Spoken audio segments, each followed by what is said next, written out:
Hello everyone, it's Jonny Khatru, and today's video is about my first listen to the new 𝐿𝐴 album, der Lange Marsch. 𝐿𝐴 is the beloved ambient techno project of Wolfgang Voigt. The original run of 𝐿𝐴 albums in the late 90s, including 𝐒𝐢𝐬𝐭, Königsforst, and Pop, have long been celebrated as high points in the ambient techno genre. They all contain these layers of beautiful pads and nature sounds, all over an incessant hypnotic techno beat. The cover art of these albums always perfectly encapsulating the atmosphere of the music. His most famous album, Pop, is well loved for good reason, as its focus on pure texture a lot of the time is particularly fascinating. It often foregoes the techno beat entirely, especially for the first half of the album, but it still manages to be entirely compelling just by how diverse and beautiful its samples are.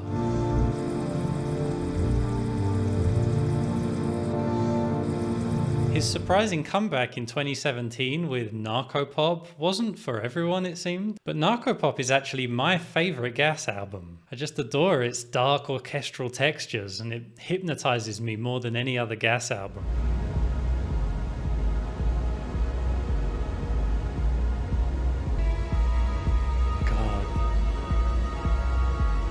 The following year's Rausch was great as well, although not quite as consistent for me. It also had this alarming high-pitched sound on a couple of tracks, which kind of spoiled some moments for me. I wonder if that will come back to haunt me. The rest of this video will be highlights from my live stream over on Twitch, where I listened to this new album in full for the first time. If you'd like to join me for more full album listening parties, you can follow me over there at twitch.tv/JonnyKhatru. So do me a favor and click the like button on this video, and let's get into the album. Alright, here we go.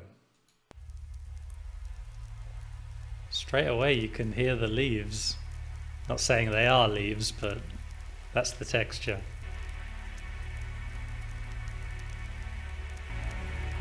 I like how this is building. There's something kind of pop-like about it, isn't there? It does have that orchestral feel of Narkopop, but it doesn't have the darkness of Narkopop. It's beautiful.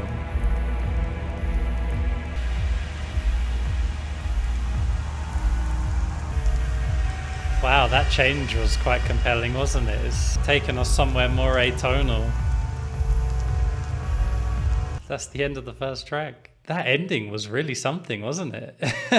Like, I was already really feeling the track. It, like we were saying, it had that feeling of pop, but with more of the textural ideas of his most recent couple albums. And then at the end, it just suddenly changed into this much more dark atmosphere, much more reminiscent of Narkopop. But yeah, texturally quite dynamic, which is really exciting. And it seems part 2 is gonna kick in with quite a bang, right?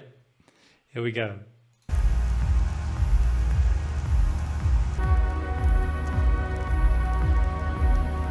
I'm not too sure about that high frequency that is on every other beat. There was a track or two on Rausch that had the same thing, and I wasn't too keen on it there either.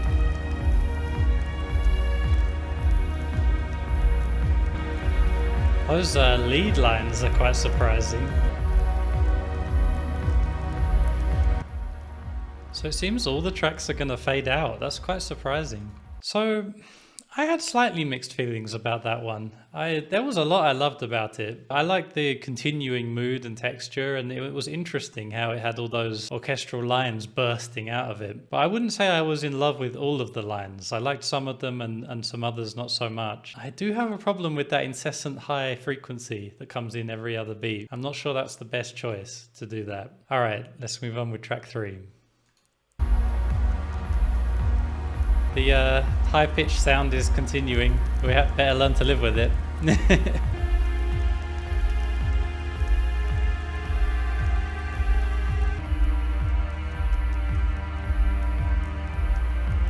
Those changes feel very simple. Alright, so yeah, that track I felt even more mixed about than the last one. It continued the same atmosphere, which still sounds great, but for me the orchestral parts in that song were much less interesting. That lasted for the majority of the track. Like I said, towards the end of the track he introduced these cymbals over the top that sounded pretty good to me. It definitely made it feel more interesting, you know, along with the high-pitched sound. It started to work for me rhythmically in that way, but for me it never really recovered from the fact that the main orchestral lines in that song just weren't too interesting for me. All right, part 4. Yeah, it does feel like a march, doesn't it? The orchestral stuff here is sounding a bit more Narkopop, a bit darker. Oh. All right, this is sounding nice. Love those swells. Yeah, very grandiose, isn't it?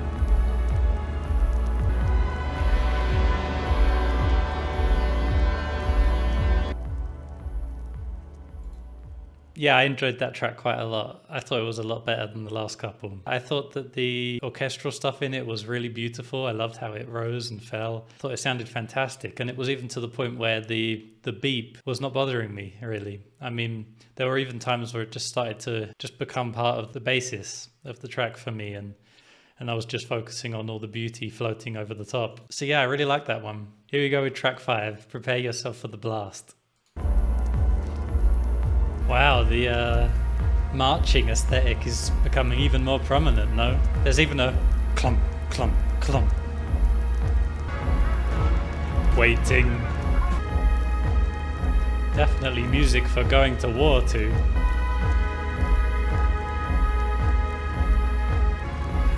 Super grand.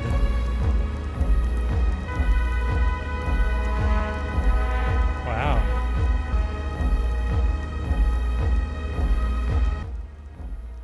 It does make the decision to have cuts between every song, fade outs and then harsh cuts into the next track. It makes them seem, it doesn't feel right, does it? But that's what we've got. I did think that track was very interesting. Considering it was the longest song yet, it didn't feel like it for me. It felt like really compelling. And yeah, it was because it definitely seemed to take the marching aspect that he'd been sort of hinting at to its logical conclusion. It really felt fully like a march to war, and especially with those Holstein orchestral elements. Just felt so grand. I wouldn't say it was particularly moving, the track, but I definitely found that one compelling. I liked it. Time for part 6. The march is getting more and more intense, right?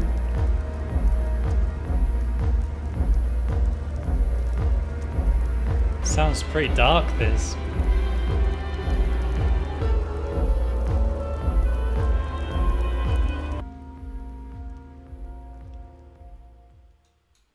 All right, so that track was interesting, especially the first half, where it was a much darker take on the ever-increasing intensity of the martial element of this album. However, halfway through, it kind of stripped back quite a bit and just left the martial beat going with not too much on top, and that didn't work for me too well. It became a bit bare bones and uninteresting to me, but the first half was really cool and it ended pretty nicely as well. I also want to mention that I'm finding that there's a little bit of a aesthetic disconnect in this album in some way for me. Like the first track and even the second track, I think, had a little bit of that feeling of pop, as we were talking about, that kind of nature, beauty, and that seems to be reflected in the album cover. But somewhere along the way, it's become this kind of dark march army going into cosmic battle kind of vibe, which I am enjoying, but it feels like a strange juxtaposition. The artwork of the album is not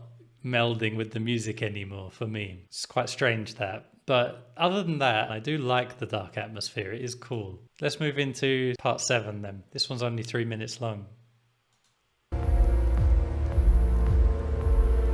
Seems we're reeling in the martial elements a little bit now. Well, that was a familiar sound there. I think 𝐿𝐴 might have used it before. Yeah, it's got a bit of a 𝐒𝐢𝐳𝐧𝐤𝐬 feel, particularly in the string pad.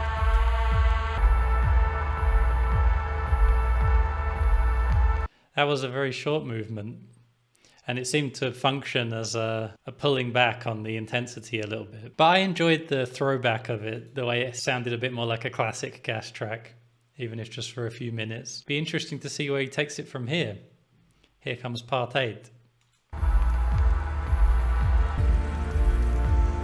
Oh wow, that's a chord straight out of Pop, isn't it there, Al?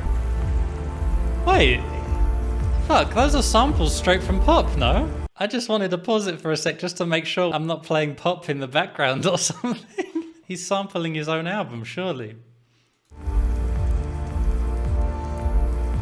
Yeah, absolutely he is. Yeah, I wonder how many other tracks have been sampling old records. This is quite strange. Bass is getting intense. Oh wow, that sounds pretty beautiful. The sounds from Pop have entirely gone at this point. So that song was quite baffling when it started with the really prominent samples from Pop, which was pretty interesting. But I have to say, by about halfway through, I was starting to think he's not doing enough with it. You know, it's like an interesting idea. It sounds good, but I wished he would do more with it. And then he did exactly that. He started to introduce those extra string parts that, I mean, who knows at this point if he's sampling stuff from other Gas records. But the orchestral stuff that was coming in started to sound really nice. And the way he transitioned it away from the Pop samples into that stuff sounded great. I really loved it. Let's continue with part 9. I do like those plucked string parts quite a bit that have been coming in here and there. I feel like these parts could be from Narkopop. It's got the right texture anyway. The way it's ebbing and flowing is doing it for me on this one.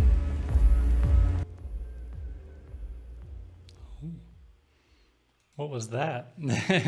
I liked that one. It had a kind of main riff, a very simple combination, but I liked it. You know, it's compelling to me. Just great texturally, just quite a simple track compared to a lot of the others, but I liked it. The next part, track 10, is the longest on the album. So let's see what he's got for us.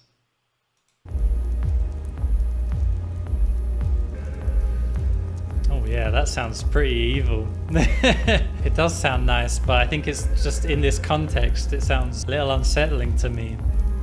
Like it though, it's definitely a welcome change in mood and texture with that.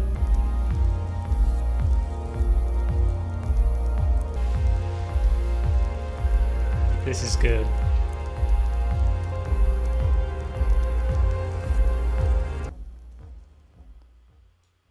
I really loved that track, and it felt like a culmination of many things that he's been alluding to as the album's gone on, and it had a bit of everything. I found it really hypnotic, which is something I can say about a lot of my favorite Gas stuff. I think that a lot of this album hasn't been quite that way, you know, it hasn't quite drawn me in, but this track really did, especially about halfway through. I got really pulled in, and then once he had me, he started introducing all these extra elements. He brought the choir back from the beginning. The distorted parts started coming back in. The beat brought in the marching elements again. Just everything started happening, and it was brilliant. I loved it. Probably the highlight for me. Although we still have one left, part 11 and the ending of the album. So here we go.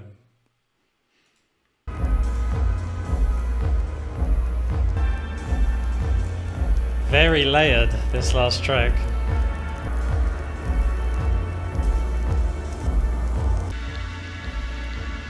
Seems to be clearing. The march is coming to an end. We're free. Can still hear the march in the distance. Yeah, well, that last track worked really well as a last track, right? I liked how the start of it was extremely thick and layered, rather overwhelming. And then as the track went on, he let it gently fall apart.